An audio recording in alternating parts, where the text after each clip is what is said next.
ஒரு கிராஃப்ல நமக்கு ஒரு கிராஃப் வந்து நீங்க X axis y axis make பண்ணி நீங்க வந்து பாயிண்ட்ஸ் போட்டு you graph analysis straight line analysis நிறைய விஷயங்கள் நம்ம வந்து கிராஃப் போடுவோம்.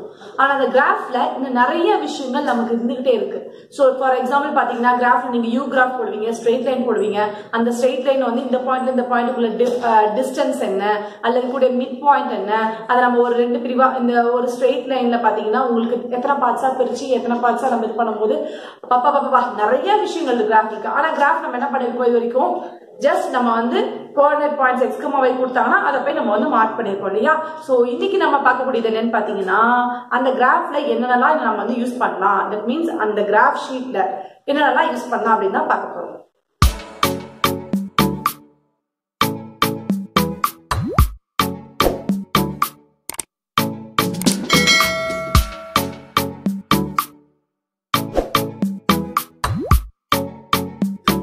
Yes, I am Logopriya from Moral Medics Academy. நம்ம இன்னைக்கு ஸ்டார்ட் பண்ணக்கூடிய சாப்டர் என்னன்னு பாத்தீங்கன்னா 10th standard maths chapter 5 coordinate geometry.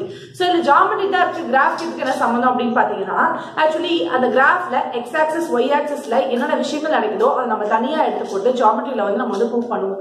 ஜியோமெட்ரிக்கலா அந்த ஷேப்ஸ் ஏதாவது வருதா, மற்றபடி என்னென்ன விஷயங்கள் இருக்கு எல்லாம் பண்ணுவோம். சோ அதுல வந்து மொத்தம் உங்களுக்கு கோஆர்டினேட் சாப்டர்ல மொத்தம் 5 எக்ஸசைஸ் இருக்கு. சோ 5th எக்ஸசைஸ் பாத்தீங்கன்னா MCQ போயிடும். ஃபர்ஸ்ட் எக்ஸசைஸ் பாத்தீங்கன்னா நீங்க முன்னாடி படிச்ச அந்த டிஸ்டன்ஸ்க்கான formula, section formula, mid point formula, அதுக்கப்புறம் பாத்தீங்கன்னா area of the triangle, quadrilateral, area of the quadrilateral, இது எல்லாமே இந்த கிராஃப் ஷீட்ல ஒரு ஷேப் உருவாகுது பாத்தீங்கன்னா அதுல எப்படி ஃபைண்ட் அவுட் பண்றது அப்படிங்கிறதுக்கான ஃபார்முலா பேஸ்டான ப்ராப்ளம்ஸ்.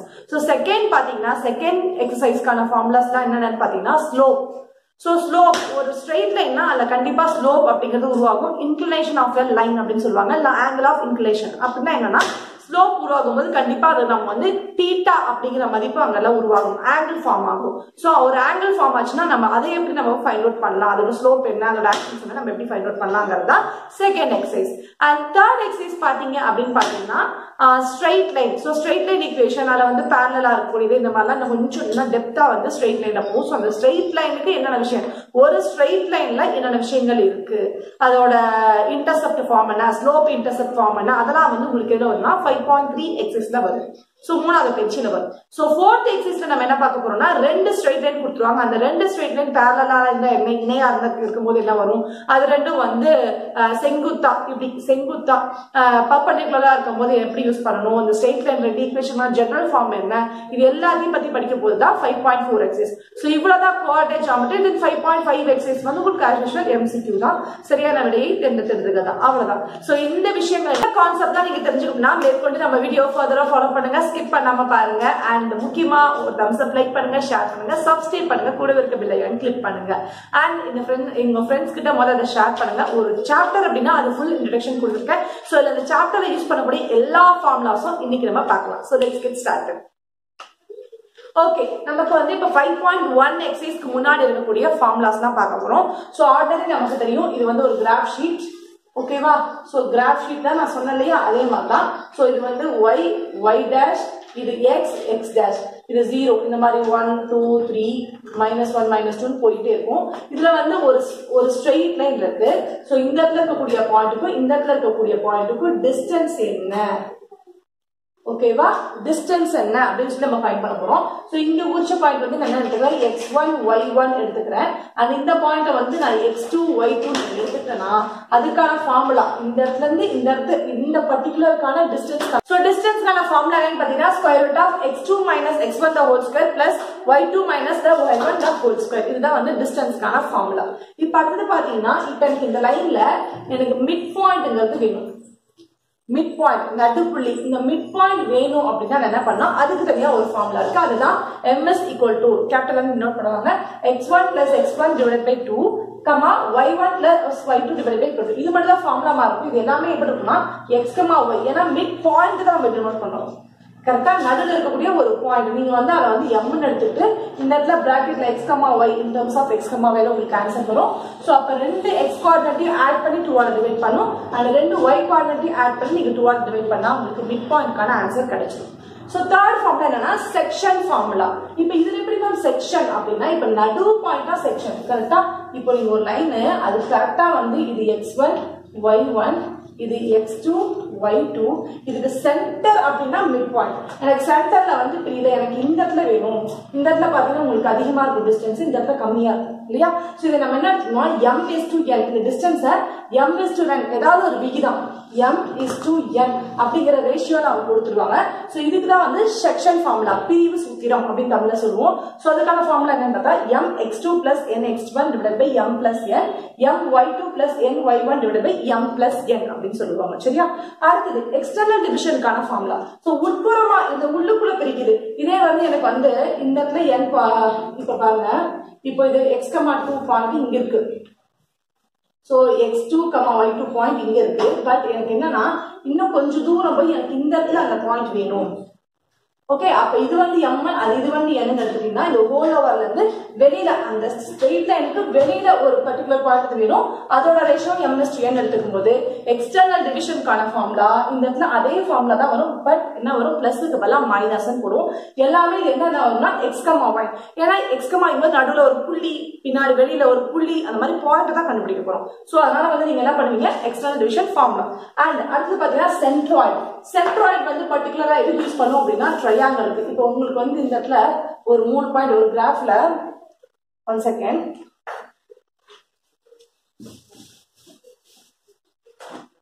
சோ இப்படி கிராஃப் இருக்குன்னு வச்சுக்கோங்களேன். இந்த கிராஃப்ல உங்களுக்கு ஒரு 3 பாயிண்ட் வந்து உங்களுக்கு வந்து கிடைச்சிருச்சு. நீங்க டாட் வச்சு கண்டுபிடிச்சிட்டீங்க. அந்த 3 பாயிண்ட் ஜாயின் பண்ணீங்கன்னா உங்களுக்கு என்ன கிடைக்கும், ஒரு ட்ரையாங்கிள் கிடைக்குது. சோ ட்ரையாங்கிள் கிடைக்கும்போது என்ன பண்ணுவாங்கன்னா இந்த நேருக்கு நம்ம வந்து பெர்பெண்டிகுலர் லைன் வரைவோம். சோ இந்த பாயிண்ட் தான் வந்து G அப்படின்னு சொல்லுவாங்க. அதுதான் வந்து சென்ட்ராய்டு, நடுக்கோட்டு மையம் அப்படின்னு சொல்லுவாங்க. ரொம்ப ரொம்ப முக்கியமான क्वेश्चन தான் வந்து நீங்க 9th ஸ்டாண்டர்ட்ல படிச்சிருக்கீங்க. அதுக்கான ஃபார்முலா x1 + x2 + x3 / 2. எங்க மேம் x1 இருக்குன்னா, சோ இந்த பாயிண்ட் x1 y1, இந்த பாயிண்ட் x2 y2 and இந்த பாயிண்ட் x3 y3. பேசிக்கா இந்த 3 x கோஆர்டினேட்ஸையும் கூட்டி 3 ஆல டிவைட் பண்றது, 3 y கோஆர்டினேட்ஸையும் கூட்டி 3 ஆல டிவைட் பண்ணீங்கன்னா உங்களுக்கு சென்ட்ராய்டுக்கான விஷயங்கள் கிடைச்சிடும். சரியா? இப்போ அடுத்து பாத்தீங்கன்னா இதுவே உங்களுக்கு இப்போ ட்ரையாங்கிள் பார்த்தோம் இல்லையா, ஒரு இதுல வந்து நமக்கு வந்து 3 டாட் கிடைச்சுன்னா இப்போ இந்த ட்ரையாங்கிள் எனக்கு வந்து ஒரு கிராஃப்ல வந்து இப்போ வந்து எனக்கு வந்து என்ன ஆயிடுச்சுன்னா ட்ரையாங்கிள் ஃபார்ம் ஆயிடுச்சு. இந்த ட்ரையாங்கிள் கண்டுபிடிக்கிறதுக்கான ஏரியா கண்டுபிடிக்கிறதுக்கான ஃபார்முலா, இந்த ஏரியா எவ்வளவு தெரியணும். ஸோ இதை வந்து x1 y1 x2 y2 bracket போடுங்க. இந்த பாயிண்ட x3 y3 நம்ம எடுத்துட்டோம்னா நம்ம ஏரியா கண்டுபிடிக்கிறது நம்ம சிம்பிளா ஒரு method. x1 x2 x3 x1 y1 y2 y3 y1. So இப்போ வந்து என்ன பண்றோம் அப்படின்னா ஏரியாக்கான ஃபார்முலா நமக்கு 1/2 BH அப்படின்னு சொல்லிட்டு நமக்கு தெரியும், ரைட்? ஸோ இப்போ இந்த 1/2 BHல என்ன பண்ணனா இந்த பக்கங்கள் எடுத்து இந்த 1/2 அப்படிங்கிற இருக்கு. அதை நான் வந்து மாற்ற போறேன். First x1 y2 x2 y3 x3 y1 அதை எழுதிக்கலாமா? So x1 y2 plus x2 y3 plus x3 y1 minus இங்க பாருங்க x2 y1 x3 y2 y3 x1 அப்படி வரும். சோ அப்ப நீங்க முன்னாடி y1 x2 கூட போடுங்க. எனிவோ இது வந்து என்னதா இருக்கு, மல்டிப்ளிகேஷன்ல தான் இருக்கு. இல்ல நான் புக்ல இருக்க மாதிரி ஃபார்முலா இருக்குனா இது இல்ல. y2 x2 y1 plus x3 y2 plus x1 y3. So இதுதான் நீங்க ஏரியா கண்டுபிடிக்கணும். ஒரு கிராஃப்ல இந்த மாதிரி வரும்போது x கோஆர்டினேட்ஸ் கொடுக்கும்போது பக்கங்கள் கொடுக்காம அதோட புள்ளிகள் அந்த பாயிண்ட் வெர்டெக்ஸ் பாயிண்ட் கொடுக்கும்போது நம்ம வந்து இந்த ஃபார்முலா யூஸ் பண்ணினா நீங்க வந்து area of the triangle formula கண்டுபிடிக்கணும். இப்போ இதே பார்த்தீங்கன்னா உங்களுக்கு ஒரு இப்படி 4 பாயிண்ட் கிடைச்சிச்சு. அதாவது இப்படி ஒரு ட்ரையாங்கிள், இன்னொரு பாயிண்ட் போட்டு இப்படி ஒரு ட்ரையாங்கிள். இது வந்து என்ன சொல்றாங்கன்னா குவாட்ரிலேட்டரல் அப்படின்னு சொல்லிட்டு இந்த பாயிண்ட் x3 y3 இந்த பாயிண்ட் x4 y4 அப்படின்னு சொன்னா ஒரு குவாட்ரிலேட்டரல் நாற்கரம். அந்த இதுக்கு எப்படி ஏரியா கண்டுபிடிச்சு பாத்தீங்கன்னா நாற்கரத்தை ரெண்டா பிரிச்சுக்கணும். First x1 y1 x2 y2 x4 y4 இந்த இதை வந்து ஒரு ட்ரையாங்கிள் ஆகும். அதுக்கப்புறம் இந்த ட்ரையாங்கிள் இது ரெண்டா ஸ்பிளிட் பண்ணி நீங்க வந்து 2 ட்ரையாங்கிள் கண்டுபிடிச்சு கூட நீங்க வந்து ஏரியாவை ஆட் பண்ணலாம். இல்ல இதுக்கு ஃபார்முலா கொடுத்துருக்காங்க. ஸோ இதே மாதிரிதான் என்ன பண்ணணும்னா இதுக்கு ஃபார்முலா ஒரே ஒரு x4 ஏன்னா 4 பாயிண்ட் இல்லையா. ஸோ x4 5 ஆட் பண்ணி அதுக்கப்புறம் x1 y1 ஆட் பண்ணும். இப்போ இதுக்கு பாருங்க இது ஏரியா ஆஃப் ட்ரையாங்கிள், இது வந்து ஏரியா ஆஃப் குவாட்ரிலேட்டரல் நாற்கரம். ஸோ அதுக்கு ஃபார்முலா என்ன?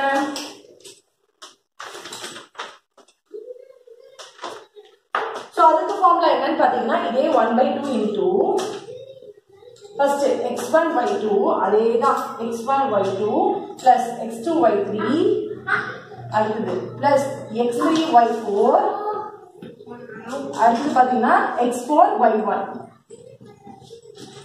இப்போ மைனஸ் இப்போ இப்படி இந்த சைடு அதாவது இப்படி போயிட்டு அதுக்கப்புறம் இப்படி இந்த சிம்பிள் ஞாபகம் வச்சுக்கோங்க ஸோ டவுன் டு அப் அப்போ x2 y1 plus x3 y2 அடுத்தது plus y3 x4 இல்லைன்னா வந்து x4 y3 அடுத்தது x1 y4 சோ இதுதான் வந்து குவாட்ரிலேட்டரல் கண்டுபிடிக்கிறதுக்கான ஃபார்முலா சரியா சோ இதுதான் வந்து 5.1 எக்ஸசைஸ்க்கு முன்னாடி இருக்கக்கூடிய ஃபார்முலாஸ் இப்போ 5.2 க்கு முன்னாடி என்ன இருக்குன்னு பார்க்கலாம்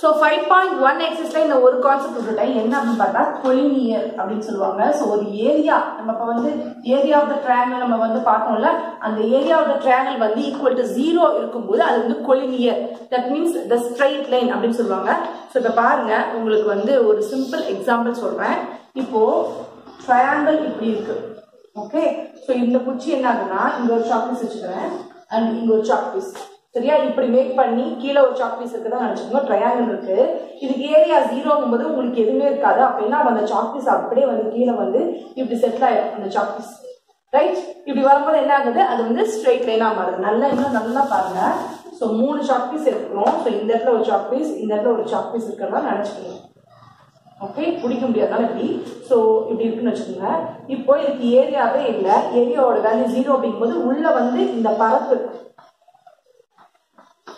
என்ன ஆகும் இந்த பரப்பு உள்ள இருக்கிறது எதுவுமே இருக்காது அப்ப என்ன ஆகும் ஆட்டோமேட்டிக்கா உங்களுக்கு இந்த லைன் வந்து அப்படியே வந்து இப்படி ஆகும் ஸோ இப்படி வரும்போது உங்களுக்கு என்ன கிடைக்கும் ஆட்டோமேட்டிக்கா ஒரு ஸ்ட்ரெயிட் லைன் எந்த ஒரு பரப்பும் இல்லாத போது உங்களுக்கு பரப்பு வந்து ஸ்ட்ரெயிட் லைனா தான் இருக்கும் that is known as collinear so triangle வந்து ட்ரையாங்கிளோட ஏரியா 0 இருந்துச்சுன்னா அது வந்து கொலினியரா இருக்கும் இதே வந்து கொலினியரா இருந்துச்சுன்னா அந்த ட்ரையாங்கிளோட வேல்யூ வந்து ஏரியா வந்து 0 அப்படிங்கிற பாயிண்ட் ஞாபகம் வச்சுக்கோங்க அவ்வளவுதான் ஓகே இப்போ 5.2 எக்ஸசைஸ்க்கு முன்னாடி இன்க்ளினேஷன் அப்படின்னு சொல்லிட்டு ஒரு விஷயம் படிப்போம் ஸ்லோப் அப்படின்னு படிப்போம் அந்த ஸ்லோப்ல என்ன விஷயம் சோ இன்க்ளினேஷன் ஸ்லோப் அப்படின்னா இப்போ ஒரு கிராஃப் இருக்கு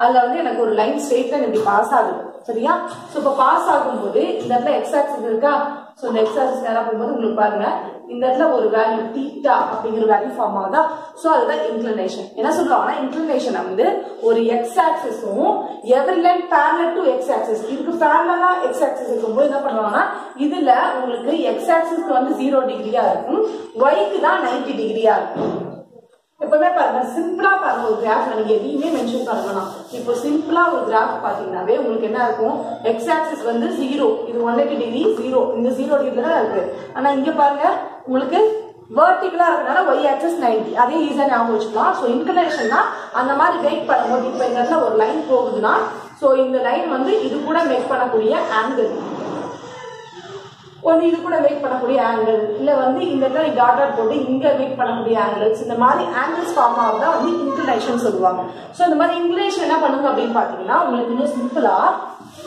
இன்க்ளினேஷன் கான்செப்ட் இப்போ புரிஞ்சிருக்கும் அடுத்து ஸ்லோப் போய்க்கலாம் ஸ்லோப் வந்து எப்படின்னா அதே கிராஃப்ல இப்போ உங்களுக்கு ஒரு லைன் இப்படி போகும்போது என்ன ஆகுது அப்படின்னு பார்த்தீங்கன்னா உங்க இடத்துல உங்களுக்கு பாருங்க ஒரு ஸ்லோப் ஃபார்ம் ஆகுதா ஓகே இல்ல எனக்கு இங்க வேணும் அப்படின்னா பாருங்க இந்த இடத்துல இப்படி ஒரு ட்ரையாங்கிள் மாதிரி மேக் பண்ணா அது வந்து ஸ்லோப் சாய்வு உங்களுக்கு செங்குத்தா வெர்டிகலா ஒரு பொசிஷன் இல்லாம உங்களுக்கு இந்த பக்கமோ இல்ல இந்த பக்கமோ சாஞ்சிட்டு இருந்துச்சுன்னா அதுதான் வந்து ஸ்லோப் ஓகேவா ஸ்லோப்னா நமக்கு தெரியும் இப்படி சாஞ்சிட்டு போறது நம்ம எல்லாம் வீட்டுல எல்லாம் வண்டி எல்லாம் நிறுத்தணும்னா ஒரு பலகை எடுத்து போட்டு ஸ்லோப் மாதிரி போட்டு தான் நம்ம ஏத்துறோம் இறக்குறோம் எல்லாத்தையும் அதுதான் ஸ்லோப் சோ ஸ்டீப்னஸ் அப்படின்னு சொல்லுவாங்க முக்கியமான வார்த்தை சாய்வு சோ இதுக்கு வந்து என்ன பண்ணுவாங்கன்னா m is equal to tan theta angle inclination angle இருந்துச்சுன்னா அதுக்கான ஃபார்முலா பாத்தீங்கன்னா m is equal to tan theta அதுல வந்து தீட்டாவோட வேல்யூ 0 ல இருந்து 180 டிகிரி வரைக்கும் உங்களுக்கு ப்ராடக்ட் ஞாபகம் வச்சுக்கோங்க ப்ராடக்ட்ல வந்து 0 to 180 இருக்கும் அது இந்த பக்கம் 0 எடுத்தீங்கன்னா இந்த பக்கம் 180 இருக்கும் சோ அப்படியே ஒரு ப்ராடக்ட் அப்படியே கம்ப்ளீட்டா ஞாபகம் வச்சுக்கோங்க பட் இந்த 90 டிகிரி மட்டும் வராது. என்ன ஆகாது? இந்த 90 டிகிரி மட்டும் வராது. 90 டிகிரியா இருந்தா அது வெர்டிகல் லைனா வந்து ஸ்லோப்பா கண்டிப்பா இருக்கவே இருக்காது. இதே வந்து எனக்கு வந்து தீட்டா வேல்யூ கொடுக்கல, எனக்கு ரெண்டு பாயிண்டோட வேல்யூ, இப்போ இந்த எண்டு x1 y1 அப்படின்னும் இந்த எண்டு வந்து x2 y2 தான் கொடுத்துருக்காங்க, எனக்கு எந்த ஒரு தீட்டா வேல்யூ ஆங்கிள் கொடுக்கல அப்படின்னா அதுக்கான ஃபார்முலா பாத்தீங்கன்னா y2 minus y1 divided by x2 minus x1. சரியா? இப்போ அவ்வளவுதான் ஸ்லோப். இப்போ எனக்கு ஒரு ஸ்லோப் இல்ல மேம், எனக்கு ரெண்டு ஸ்லோப் இருக்கு. ஓகேவா? இது ஒரு ஸ்ட்ரெயிட் லைன், இது ஒரு ஸ்ட்ரெயிட் லைன், எனக்கு இது ரெண்டுமே ஸ்லோப் ஃபார்ம் ஆகும்போது இது ரெண்டு எப்படி இருக்கு? பெர்பெண்டிகுலரா இருக்கா? சோ இது ஒரு ஸ்லோப், இது ஒரு ஸ்லோப், பெர்பெண்டிகுலர். தட் மீன்ஸ் இந்த ஸ்லோப் இந்த ஸ்லோப்பை வந்து 90 டிகிரில கட் பண்ணுது. அப்படிங்கும்போது இந்த இதுக்கு கண்டுபிடிக்கிறதுக்கான ஃபார்முலா பாத்தீங்கன்னா m1 plus mt equal to -1. முதலோட ஸ்லோப், ரெண்டாவதோட ஸ்லோப். சரியா? இதுதான் அதுக்கான ஃபார்முலா. இன் கேஸ் எனக்கு வந்து பேரலலா தான் இருக்கு, ரெண்டு ஸ்லோப்புமே எனக்கு பேரலலா தான் இருக்கு. தட் மீன்ஸ் இங்க இப்படி ரெண்டு லைன் போகுது, எனக்கு இங்க பாருங்க இங்க ஒரு ஸ்லோப் ஃபார்ம் ஆகும், அதே மாதிரி இங்க ஒரு ஸ்லோப் ஆகும். ரைட்? சோ இந்த ரெண்டு ஸ்லோப்புமே எப்படி இருக்குன்னு பாத்தீங்கன்னா பேரலலா தான் இருக்கு, ஒரே மாதிரி தான் இருக்கு. சோ ஒரே மாதிரி இருக்கும் பட்சத்துல உங்களுக்கு ஃபார்முலா என்ன வரும்னா ரெண்டு ஸ்லோப்பும் ஈக்குவலா தான் இருக்கும். m1 equal to m2, m1 equal to m2. So இது வரைக்கும் உங்களுக்கு 5.2 எக்ஸசைஸ்க்கு முன்னாடி இருக்கக்கூடிய ஃபார்முலாஸ், அதோட கான்செப்ட். ரைட்?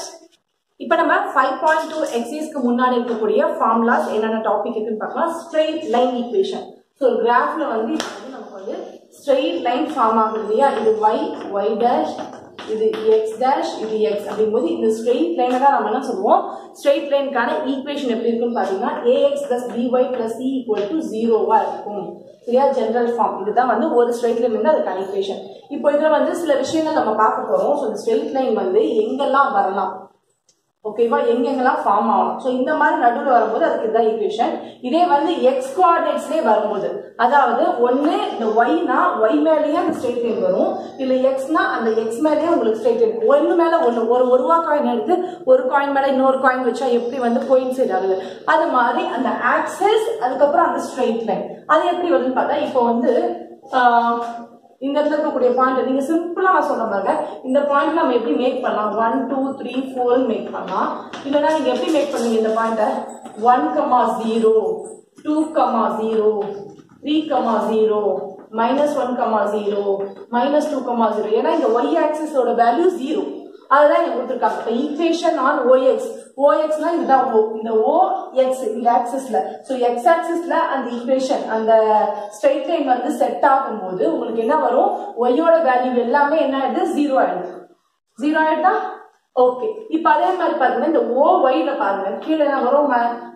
0, -1 0, -2 அதே மாதிரி 0, 1 0, 2 அந்த மாதிரி OYல இதுல. சோ OYல வந்து ஈக்குவேஷன்ல வந்து என்ன ஆகும்னா எக்ஸோட வேல்யூ எல்லாமே 0 ஆயிரும், இதுல ஒய்யோட வேல்யூ எல்லாமே 0 ஆகிரும். அதுதான் வந்து ஈக்குவேஷன் ஆஃப் கோஆர்டினேட் ஆக்சிஸ். அந்த கோஆர்டினேட் ஆக்சிஸ் அந்த கோஆர்டினேட் பாயிண்ட்ஸ் அந்த ஆக்சிஸ் மேலேயே அந்த ஸ்ட்ரெயிட் லைன் அமையும் போது இந்த மாதிரி ஆகும். சரியா? சோ இப்போ ஸ்ட்ரெயிட் லைன் வந்து ஓகே எனக்கு இந்த மாதிரி ஒண்ணு மேல ஒண்ணு வரல, எனக்கு வந்து எப்படி இருக்கு, எனக்கு வந்து எப்படி வந்துச்சுன்னு பாத்தீங்கன்னா பேரலலா பெர்பெண்டிகுலரா அப்படி வந்துச்சு. அதுக்கு என்ன பண்றதுன்னா, சோ பாருங்க ஸ்ட்ரெயிட் லைன் வந்து இப்போ இதுக்கு பேரலலா வரும்போது என்னது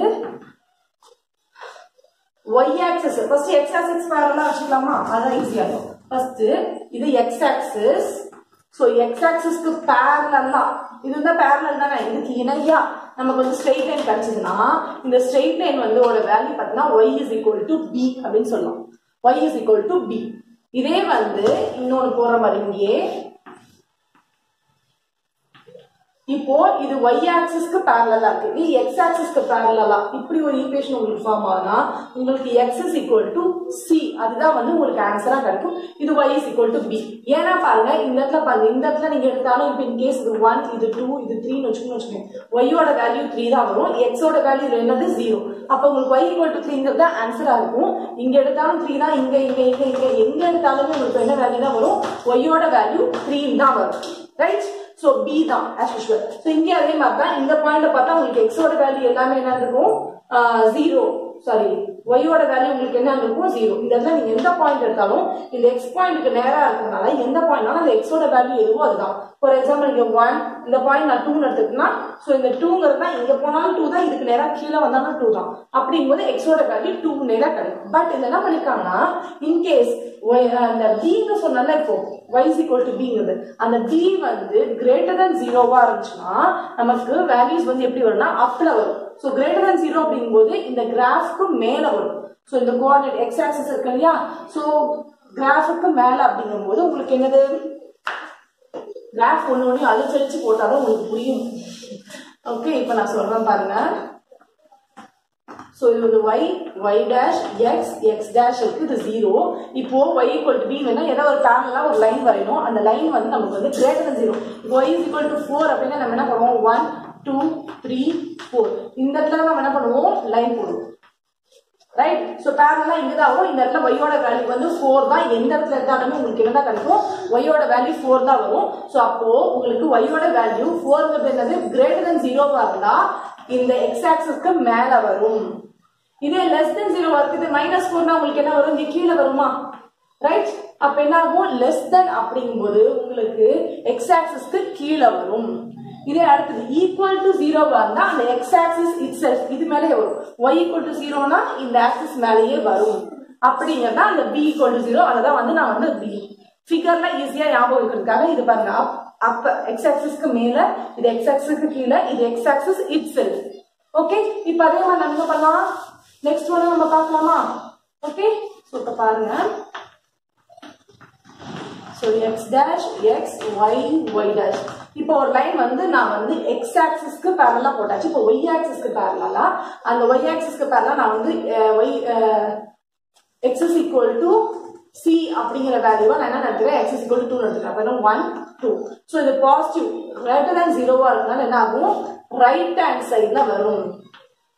எஸ் x = 2 அப்படிங்கிறது இதுதான் ரைட் ஹேண்ட் சைடுல வரும். இதே -2 என்ன ஆகும் இந்த பக்கம் போயிடுமா -2 -1 இந்த இடத்துக்கு போயிடுமா. அப்போ x = -2 என்ன அர்த்தம் less than 0 less than அப்படிங்கும்போது லெஃப்ட் ஹேண்ட் சைடுல போயிடும். இதே வந்து உங்களுக்கு x = வேல்யூ வந்து 0 அப்படிங்கிற பட்சத்துல அந்த c ஓட வேல்யூ 0 அப்படிங்கிற பட்சத்துல உங்களுக்கு என்ன ஆகும் இந்த y ஆக்சிஸ் மேலேயே வந்து உட்காரும். ஏன்னா இதுதானே 0.0,0 ரைட். இது ஆல்ரெடி நான் போட்டிருப்பீங்க, ஆனா இதுதான் இதுவா அப்படிங்கிறது உங்களுக்கு தெரியாது. சோ பாருங்க, சோ c ஓட வேல்யூ greater than அப்படிங்கும்போது உங்களுக்கு வந்து ரைட் ஹேண்ட் சைடுல வரும். c ஓட வேல்யூ less than 0வா இருக்கும்போது லெஃப்ட் ஹேண்ட் சைடுல வரும். c ஓட வேல்யூ ஈக்குவலா இருக்கும்போது அந்த y ஆக்சிஸ் இட்செல்ஃபா உங்களுக்கு வந்து கிடைக்கும். சரியா, இந்த ஸ்ட்ரெயிட் லைன்ல இவ்வளவுதான் விஷயம். இந்த ஸ்லோப் இன்டர்செப்ட் ஃபார்முலா இருக்கு, அதை நம்ம பார்க்கலாம். சோ இன்னும் வந்து சொல்ல போனா ஸ்லோப் இன்டர்செக்ட் ஃபார்முக்கு கரெக்டா வந்து என்ன சொல்லுவாங்கன்னா ஸ்லோப்புங்கிறது நம்ம கண்டத்துல யூஸ் பண்ணக்கூடிய அந்த சாய்வு எவ்வளவு சாய்வோ அதுல வந்து நமக்கு டீட்டாவும் இருக்கலாம் சைட்ஸும் இருக்கலாம். அதுக்கான ஃபார்முலா எல்லாம் செப்பரேட்டா பார்த்தோம். In case intercept slope intercept form அப்படின்னா ஒரு இன்டர்செப்ட் ஃபார்ம் அப்படின்னா என்ன தெரியும். இன்டர்செப்ட் ஃபார்ம்னா x/a + y/b = 1.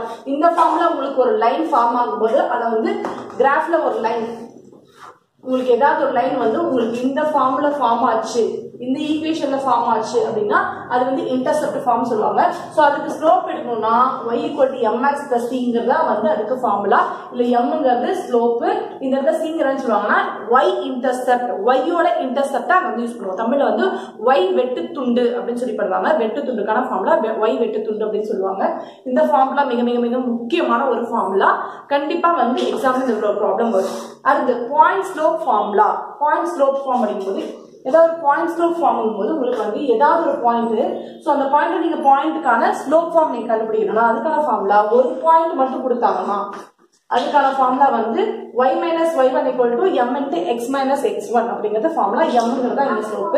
இதே வந்து ரெண்டு பாயிண்ட் கொடுத்தாங்க அப்படினா y - y1 / y2 - y1 = x - x1 / x2 - x1.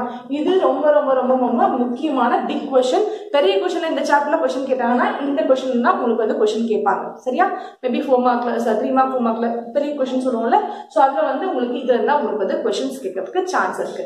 and அதுக்கப்புறம் பார்த்தா இந்த இன்டர்செப்ட் ஃபார்ம் ஆல்ரெடி உங்களுக்கு தெரியும். சோ இந்த ஃபார்முலாலாம் யூஸ் பண்ணி தான் நீங்க 5.3 எக்ஸர்சைஸ் ஃபுல்லா பார்க்க போறோம். சோ எல்லாமே டக்கு எக்ஸாம்பிள் எக்ஸர்சைஸ் டக்கு உங்களுக்கு ஃபுல்லாவே வந்துரும். சோ இப்போ நம்ம 5.4 எக்ஸர்சைஸ்க்கு முன்னாடி என்னென்ன ஃபார்முலாஸ் இருக்குன்னு பார்க்கலாம் வாங்க. இப்போ 5.4 முன்னாடி என்ன இருக்குன்னா இந்த ஸ்ட்ரைட் லைன் ரெண்டு ஸ்ட்ரைட் லைன் பேரலா என்ன ஸ்ட்ரைட் லைன் வந்து பெர்பெண்டிகுலரா இருந்தானே அதுக்கு ஸ்லோப் எப்படி இதுதான் வந்து 5.4 எக்ஸசைஸ் 5.4xல ஃபர்ஸ்ட் ஸ்ட்ரைட் லைனோட ஜெனரல் ஃபார்ம் கொடுத்திருக்காங்க ax + by + c = 0 இது முன்னாடியே நம்ம படிச்சது தான் அத அப்படியே கொடுத்திருக்காங்க and அந்த ஸ்ட்ரைட் லைன்ல வந்து ஒரே ஒரு ஸ்ட்ரைட் லைன் மட்டும் இந்த ஃபார்ம்ல ஒரே ஒரு ஸ்ட்ரைட் லைன் மட்டும் இருந்துச்சுனா அந்த ஸ்ட்ரைட் லைன் வந்து பேரலா இருக்கும்போது நமக்கு வந்து ஈக்குவேஷன் என்ன ax + by + k = 0 ன்னு கிடைக்கும் இதே பெர்பெண்டிகுலரா இருக்கும்போது bx - ay + k = 0 அப்படி வந்து உங்களுக்கு கிடைக்கும் அதே வந்து ரெண்டு ஈக்குவேஷன் வந்து உங்களுக்கு என்ன வரும் a1x + b1y + c1 = 0 அதே மாதிரி a2x + b2y + c2 அப்படின்னு உங்களுக்கு ரெண்டு ஸ்ட்ரைட் லைன் நீங்க எடுக்கும்போது உங்களுக்கு என்ன வரும் a1y b1 = b1y b2 எப்போ அந்த ரெண்டு ஸ்ட்ரைட் லைனும் parallel இருக்கும்போது ஃபார்முலா இதுதான் இங்க கிராஸ் மல்டிப்ளை பண்ணிருக்காங்க அப்ப a1 b2 - a2 b1 = 0 இந்த பக்கம் கொண்டு வந்திருக்காங்க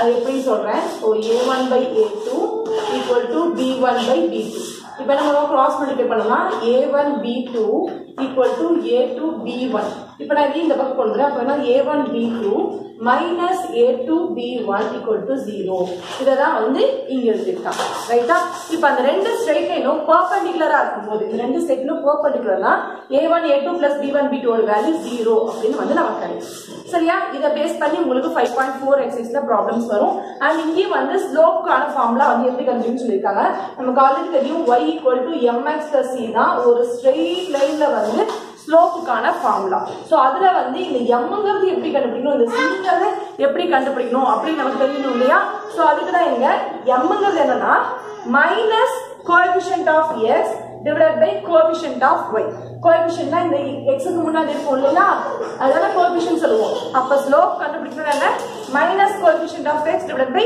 coefficient of y னா ஸ்லோப் m க்கான வேல்யூ இதே y இன்டர்செப்ட் அப்படினா minus constant term divided by coefficient of y சரியா சோ the constant term அப்படிங்கும்போது இந்த c1 c2 இந்த போறல இந்த minus constant term divided by coefficient of y ஆ இருந்துச்சுனா அது வந்து ஸ்லோப்ல இருக்கக்கூடிய y இன்டர்செப்ட் கண்டுபிடிக்கிறதுக்கான ஃபார்முலா சோ இந்த மாதிரி பேசிக்ஸ் இருக்கக்கூடிய ஃபார்முலாஸ் யூஸ் பண்ணி தான் நம்ம 5.4 எக்ஸசைஸ்ல பார்க்க போறோம் சோ ஆல் ஓவர் from 5.1 ல இருந்து 5.5 வரைக்கும் என்னென்ன இருக்கும் என்னென்ன பார்க்க போறோம் எல்லாமே நான் உங்களுக்கு இந்த வீடியோல கொடுத்துட்டேன் இந்த வீடியோ உங்களுக்கு பிடிச்சிருக்கும் பட்சத்துல ஒரு thumbs up லைக் பண்ணுங்க ஷேர் பண்ணுங்க subscribe பண்ணுங்க கூடவே இருக்க பெல் ஐகானை கிளிக் பண்ணுங்க we learn maths by doing maths thank you so much for watching Moral Medics Academy